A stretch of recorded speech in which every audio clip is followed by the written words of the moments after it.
নমস্কার, জয়গুরু। আমার দর্শক বন্ধুরা, শ্রোতা বন্ধুরা এবং সৎসঙ্গী গুরু ভাই বোন, দেওঘরে দোল উৎসবে অগণিত মানুষের ঢল। কেন?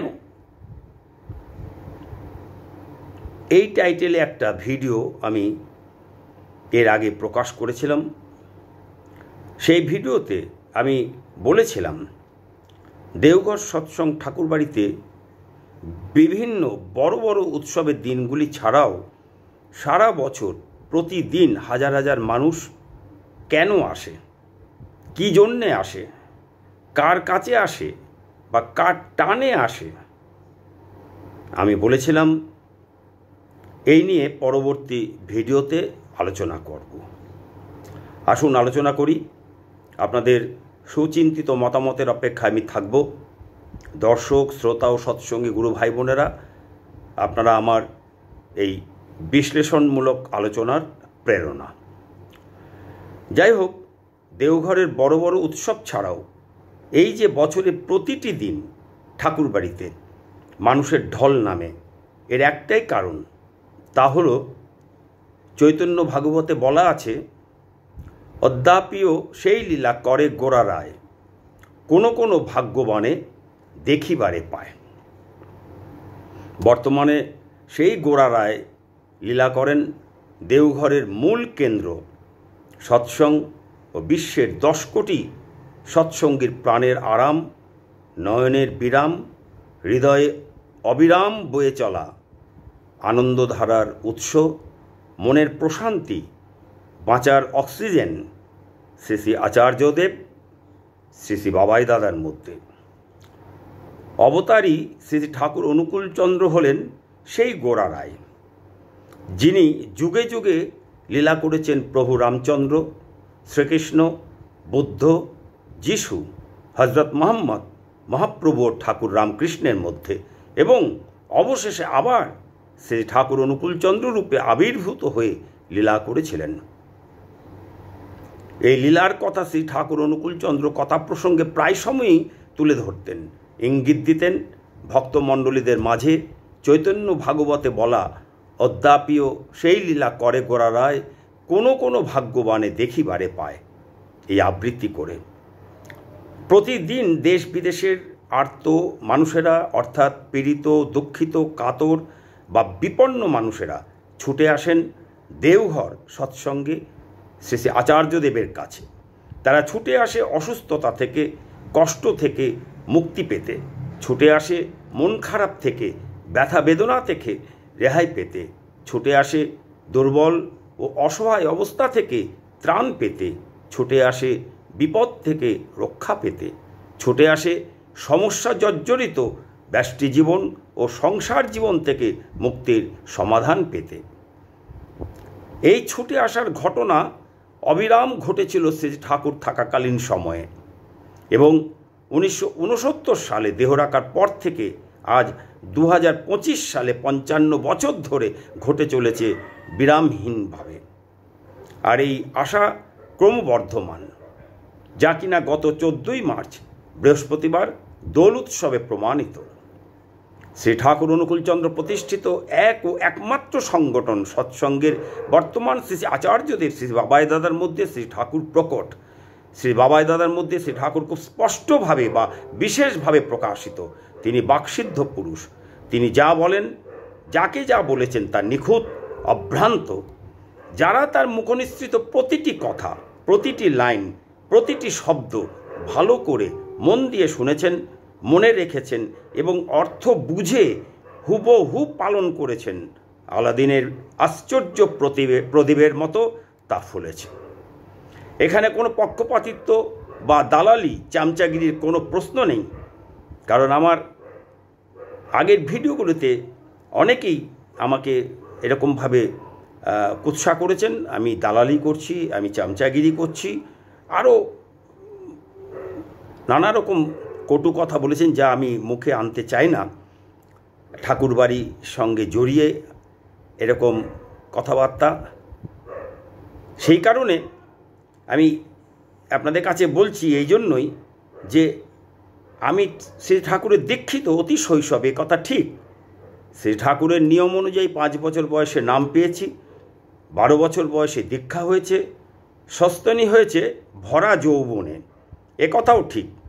12 বছর বয়সে দীক্ষা দিয়েছেন আমার মা বাবা, কিন্তু সস্তনী নিয়েছি আমি নিজে, আমার ইচ্ছাতেই, আমার ভরা যৌবনে। ব্যাস, এই পর্যন্ত। আমি কোনো ঋত্বিক, যাজক বা কোনো অর্ধূর্যও নই, হওয়ার ইচ্ছেও কোনো দিন ছিল না, এখনও নেই, ভবিষ্যতেও থাকবে না। আমি সৎসঙ্গ জগতের কোনো পরিচিত বিশিষ্ট ভক্ত বা বিশিষ্ট বক্তাও নই। আমি সাধারণ একজন সৎসঙ্গী। ঠাকুরকে ভালোবাসি, আরও গভীরভাবে ভালোবাসতে চেষ্টা করি, কারণ তিনি বিশ্বের সমস্ত বিস্ময়ের বিস্ময়, সর্বশ্রেষ্ঠ বিস্ময়। তিনি জাগতিক ও মহাজাগতিক সমস্ত বিষয় সম্পর্কে জ্ঞাত, সর্বজ্ঞ। শ্রী ঠাকুর অনুকূল চন্দ্র is the greatest wonder of all the wonders of the world. He is omniscient, aware of all things, both mundane and cosmic. তাই তাকে ভালোবাসি। বিশ্বজুড়ে 10 কোটি সৎসঙ্গীদের আদরের বড় ভাই, নয়নের মণি পরম পূজ্যপাদ শ্রী শ্রী বরদাকে ভালোবাসি। ভালোবাসি পূজ্যপাদ শ্রী শ্রী দাদাকে, ঠাকুর পরিবারের সবাইকে ভালোবাসি। শ্রী ঠাকুরের মধ্যে খাঁটি রক্ত, আর্য রক্ত বয়ে যাচ্ছে, তাই সেই রক্ত বয়ে যাচ্ছে যাদের যাদের শরীরে, রেতধারার মধ্যে দিয়ে সুপ্ত হয়ে আছে শ্রী ঠাকুর যার যার মধ্যে, তাদের প্রত্যেককেই আমি ভালোবাসি, তারা প্রত্যেকেই আমার পূজনীয়। প্রত্যেকের মধ্যেই শ্রী ঠাকুর কম বেশি প্রকট, তাই তারা আমার পূজার যোগ্য, আরাধ্য, শ্রদ্ধেয়, গুরুস্থানীয় বা সম্মানিত। আর শ্রী ঠাকুর নিজের হাতে এক ও একমাত্র যে সংগঠন তৈরি করে গেছেন তা হলো সৎসঙ্গ। এই সৎসঙ্গ সংগঠনের মধ্যে দিয়ে তিনি তার সমস্ত স্বপ্ন বাস্তবায়িত করার জন্য তিনি এই সৎসঙ্গ প্রতিষ্ঠা করেছিলেন। কলিযুগে ভয়ঙ্কর পাপ থেকে, অভিশপ্ত জীবন থেকে, মহাপ্রলয় থেকে, ধ্বংসযজ্ঞ থেকে মানুষকে বাঁচাবার জন্য, কলিযুগ থেকে সত্যযুগে মানব জাতিকে নিয়ে যাওয়ার জন্য তার যে মিশন, তিনি যে ব্লুপ্রিন্ট রচনা করেছিলেন, সেগুলি বাস্তবায়িত করার জন্য তিনি সৎসঙ্গ প্রতিষ্ঠান তৈরি করেছিলেন। আর সেই প্রতিষ্ঠানের দায়িত্ব তিনি দিয়ে গিয়েছিলেন তার পরম ভরসার, পরম নির্ভরতার কেন্দ্র, তার আত্মজ, তার প্রথম সন্তান পরম আদরের বড় খোকার উপর, যিনি বিশ্বজুড়ে 10 কোটি সৎসঙ্গীদের বড় ভাই ও শ্রী ঠাকুরের পরম ভক্ত, এ যুগের হনুমান শ্রী শ্রী বরদা। শ্রী ঠাকুর যে নিখুঁত, অভ্রান্ত, সত্যদ্রষ্টা, সর্বদর্শী, সর্বজ্ঞ, সর্বশক্তিমান, তার প্রমাণ তিনি তার শ্রেষ্ঠ সংগঠনের দায়িত্ব কার হাতে তুলে দিয়ে যেতে হবে এই ভয়ঙ্কর ধান্দাবাজ ভণ্ড ভক্তদের যুগে, ঘোর অন্ধকারের যুগে, সীমাহীন অপকর্ম ও দুঃখের যুগে এবং কলহ কপটতার যুগে, তা তিনি জানতেন। তিনি জানতেন তার চলে যাবার পর তার শ্রেষ্ঠ সংগঠন সৎসঙ্গের দখলদারি নিয়ে চলবে তথাকথিত প্রতিষ্ঠিত ভক্তমণ্ডলীদের মধ্যে হিংস্র কামড়াকামড়ি। তিনি জানতেন তার ভক্তমণ্ডলীরা তাকে টেকেন ফর গ্রান্টেড করে নেবে। তিনি এও জানতেন সংখ্যাগরিষ্ঠ তথাকথিত কথাস্রোতে ভাষা, বক্তৃতায়, যাত্রার ঢঙে ঝড় তোলা বক্তা ও বহুনৈষ্ঠিক ভক্তমণ্ডলী আত্মপ্রতিষ্ঠার লড়াইয়ে, ক্ষমতা দখল ও অর্থের লোভে ভুলে যাবে শ্রী ঠাকুর যে সৃষ্টিকর্তা, শ্রী ঠাকুর অনুকূলচন্দ্র যে সর্বদর্শী, তিনি যে সর্বজ্ঞ, তিনি যে সর্বশক্তিমান, তা ভুলে যাবে তারা, সেই সমস্ত সাজা সৎসঙ্গীর দল, কপট ভক্তমণ্ডলী। তিনি জানতেন তাকে আয়ের উপকরণ করে নেওয়া এই সমস্ত ছোট বড়, অখ্যাত বিখ্যাত ভক্তমণ্ডলী ঘরে বাইরে উভয় দিক থেকে, পিছন থেকে ছুরি মেরে চালাবে। তিনি জানতেন তার সুযোগ সন্ধানী ধান্দাবাজ, কপট, ভণ্ড, ক্ষমতালোভী, আত্মপ্রতিষ্ঠাকামী ছোট বড়, প্রতিষ্ঠিত অপ্রতিষ্ঠিত, অখ্যাত বিখ্যাত, দীক্ষিত সৎসঙ্গীরা তার শ্রেষ্ঠ সৎসঙ্গের পতাকার তলায় এক হয়ে থাকতে পারবে না, থাকবে না, ভেঙে দেবে তার শ্রেষ্ঠ এক ও একমাত্র সংগঠন সৎসঙ্গ। তার ভক্তমণ্ডলী তার সৃষ্ট সৎসঙ্গ প্রতিষ্ঠানের মধ্যে থেকে ভিতর থেকে প্রতিনিয়ত চক্রান্ত চালিয়ে যাবে এবং কেউ কেউ সৎসঙ্গের বাইরে বেরিয়ে গিয়ে যার যার ইচ্ছামতো শ্রী ঠাকুর অনুকূলচন্দ্রের নাম দিয়ে সংগঠন তৈরি করে বাইরে থেকে তার স্বপ্ন, তার মিশন, তার রচিত যে ব্লুপ্রিন্ট, তার সমস্ত ধ্বংস করার কাজে লিপ্ত হবে।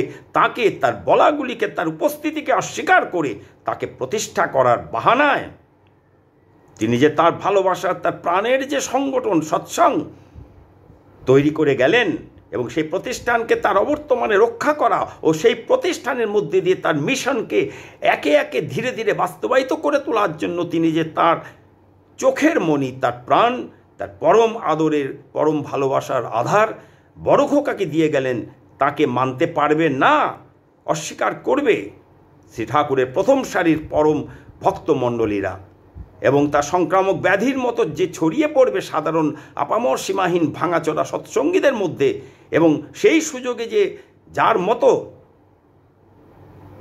মতো গড়ে তুলতে লাগবে আত্মপ্রতিষ্ঠা ও অর্থের লোভে শ্রী ঠাকুরের নাম দিয়ে নানা প্রতিষ্ঠান সাধারণ, সহজ, সরল, বোকা, মূর্খ, বেকুব, অজ্ঞ, ভীরু, দুর্বল, কুসংস্কারাচ্ছন্ন সীমাহীন ভাঙাচোরা মানুষকে বিভ্রান্ত করে মূল কেন্দ্র থেকে দূরে সরিয়ে নিয়ে যাবার জন্য সবই তিনি জানতেন।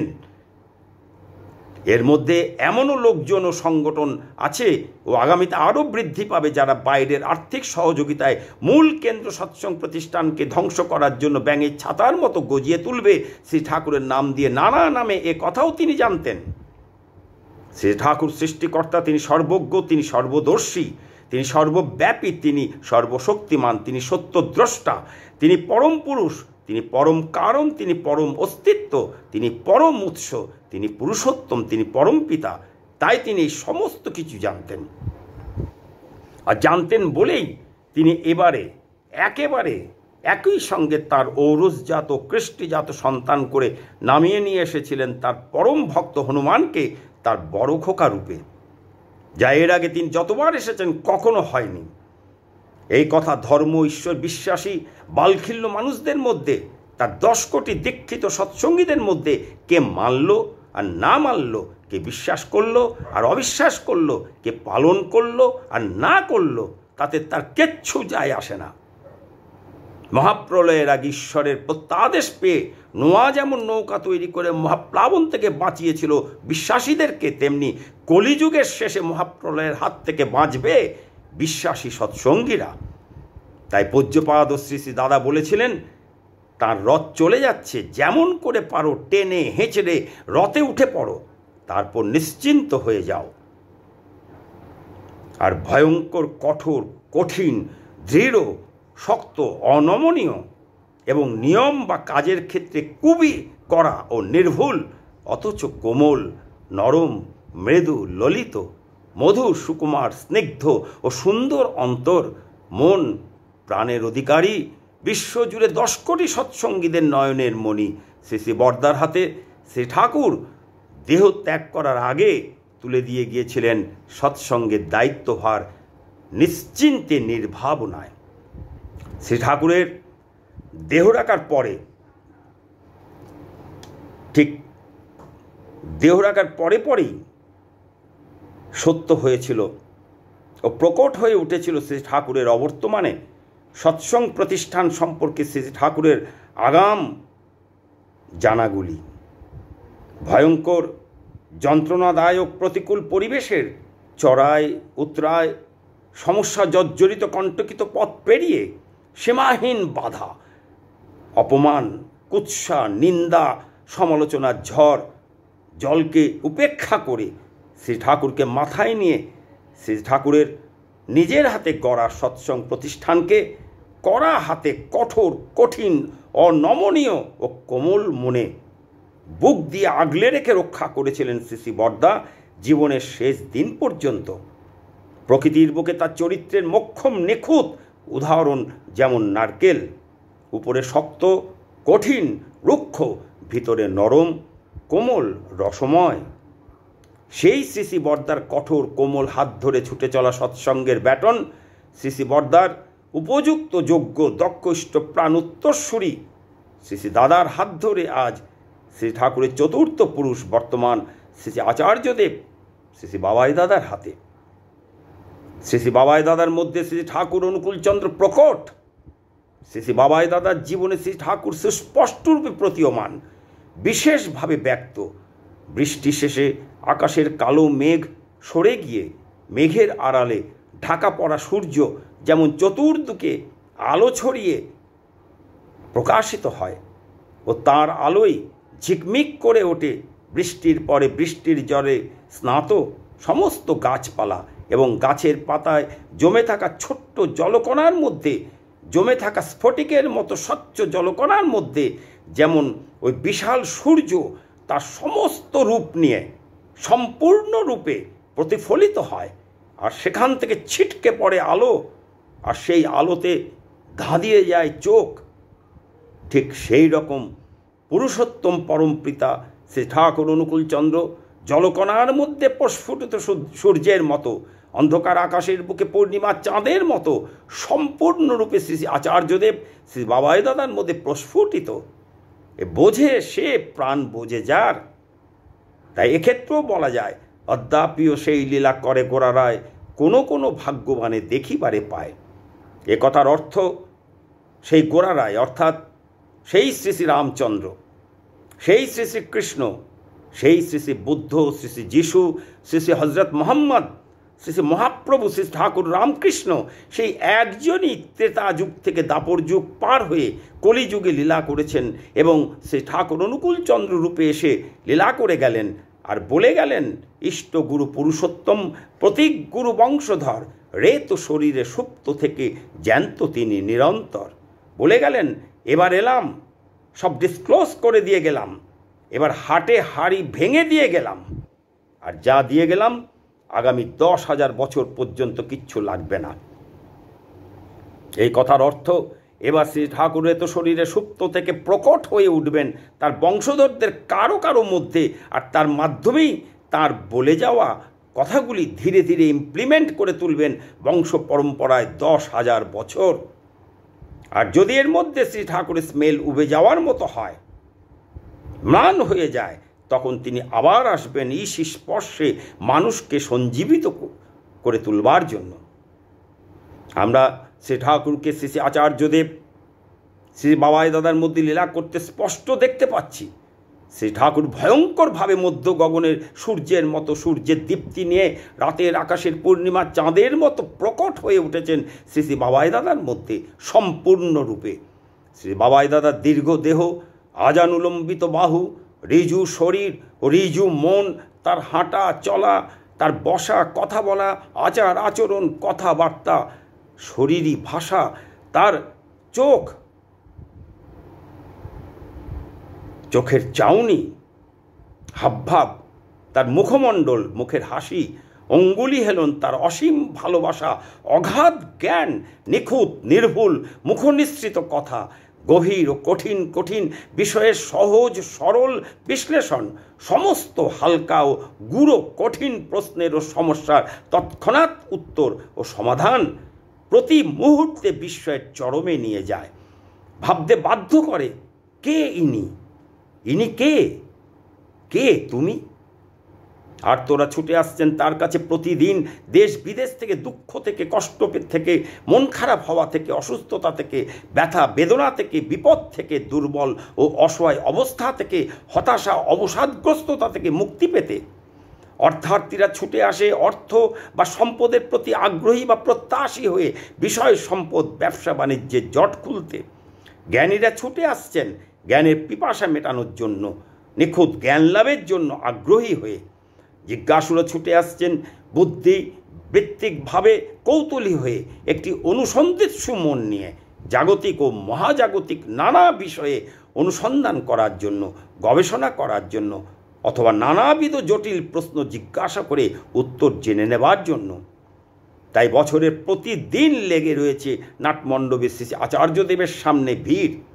আচ্ছা, হাজার হাজার নারী পুরুষ লাইনে দাঁড়িয়ে নিবেদন করে চলেছে সকাল থেকে সন্ধে থেকে রাত পর্যন্ত। দেশ বিদেশের ধর্ম, রাজনীতি, সাহিত্য, বিজ্ঞান, চিকিৎসা ইত্যাদি সমস্ত বিষয়ের বিশিষ্টরা ছুটে আসছেন তার সঙ্গে আলাপ আলোচনা করতে। আর ক্লান্তিহীনভাবে প্রতিদিন শ্রী শ্রী আচার্যদেব সবার মুখোমুখি হচ্ছেন, যতক্ষণ না শেষ হচ্ছে অপেক্ষারত অর্থার্থী মানুষের লাইন, জ্ঞানী জিজ্ঞাসু বিশিষ্টদের আলাপ আলোচনা, হাসি মুখে স্পষ্টভাবে মিষ্টি ভাষায় অর্থার্থী জ্ঞানী ও জিজ্ঞাসু সবার সব সমস্যার সব প্রশ্নের সহজ সরল নিখুঁত নির্ভুল সমাধান ও উত্তর দিয়ে চলেছেন শ্রী শ্রী আচার্যদেব। এক দৃষ্টে তার দিকে চেয়ে থাকতে থাকতে ও তার কথা, তার সমাধান বাণী, তার উত্তর শুনতে শুনতে মনে হয় যেন শ্রী ঠাকুর স্বয়ং তার সমস্ত জ্যোতি চারপাশে ছড়িয়ে বসে আছেন সামনে। শ্রী শ্রী আচার্যদেব যখন সমস্ত হাজারো নানা রকম বিভিন্ন বিষয়ের উপর কঠিন প্রশ্নের উত্তর দেন, বিভিন্ন জটিল সমস্যার সমাধান দেন সহজ সরলভাবে, তখন সেই উত্তর ও সমাধান বাণী শুনে মনে হয় তিনি যে এক নাগারে বলে যাচ্ছেন সেই মুখ নিঃসৃত কথা অদ্ভুত অভাবনীয় নিখুঁত নির্ভুল এক উচ্চ মার্গের অমৃতময় সাহিত্য। সাহিত্যিক, ঔপন্যাসিক, কবি, প্রাবন্ধিক যখন কোনো কিছু রচনা করেন তখন তার উপর তারা বারবার কলম চালান, কাটাছেঁড়া করেন, কিন্তু শ্রী শ্রী আচার্যদেব যেন শ্রী ঠাকুর অনুকূলচন্দ্রের হুবহু প্রতিমূর্তি। একই রকমভাবে সারাটা বছর মানুষের আগমন ও প্রশ্নোত্তরের কথোপকথনের ট্র্যাডিশন বয়ে চলেছে প্রকাশ্যে হাজারো লোকের সামনে। কোনো কথার কাটাছেঁড়া নেই কথার পরিবর্তন। শ্রী আচার্যদেবের শ্রীমুখ দিয়ে যা বেরিয়ে যাচ্ছে তাই বেদ বাক্য। শ্রী ঠাকুর একবার বলেছিলেন, when you speak I stand in front of your tongue, যার অর্থ যখন তুমি কথা বলো তখন আমি তোমার জিভের অগ্রে দাঁড়িয়ে কথা বলি, যা সূর্যের মতো সত্য হয়ে প্রকাশিত হচ্ছে প্রতিদিন সকাল বিকাল দেওঘর ঠাকুরবাড়ি নাটমণ্ডপে। সেই সূর্যকে, সেই গোড়ারায়ের লীলাকে, সেই রেত শরীরে সুপ্ত থেকে জ্যান্ত থাকা শ্রী ঠাকুরকে ভাগ্যবানেরা দেখতে পাচ্ছে শ্রী আচার্যদেবের মধ্যে বছরের প্রতিটি দিন। এই অদ্ভুত লীলা চাক্ষুষ করছে প্রতিদিন হাজার হাজার অর্থার্থী জ্ঞানী ও জিজ্ঞাসু মানুষ। তাই দেশ বিদেশ থেকে প্রতিদিন মানুষ ছুটে ছুটে আসছে দেওঘরের ঠাকুর বাড়িতে আজও শ্রী শ্রী আচার্যদেবের কাছে শ্রী ঠাকুরকে অনুভব করার জন্য, ঠাকুরকে উপভোগ করার জন্য। গম গম করছে বছরের 365 দিন দেওঘর ঠাকুর বাড়ি। আসুন এই রস আস্বাদন করি, চক্ষু কর্ণের বিবাদ দূর করি, শ্রী আচার্যদেবের সান্নিধ্যে এসে রোগ শোক গ্রহদোষ বুদ্ধি বিপর্যয় ও দারিদ্রতা মুক্ত হই, আমরা ভাগ্যবান হই। আজ এই পর্যন্তই। আবার আসবো আমি আপনাদের সামনে পরবর্তী ভিডিওতে। পরমপিতা রাতুল চরণে আপনাদের সকলের মঙ্গল প্রার্থনা করি। আপনারা সবাই ভালো থাকুন, খুব ভালো থাকুন, সুস্থ থাকুন, দীর্ঘ জীবন লাভ করুন। আপনাদের সকলের জন্য আমি তার চরণে প্রার্থনা জানাই। আজকের মতো বিদায় নিচ্ছি। নমস্কার, জয় গুরু।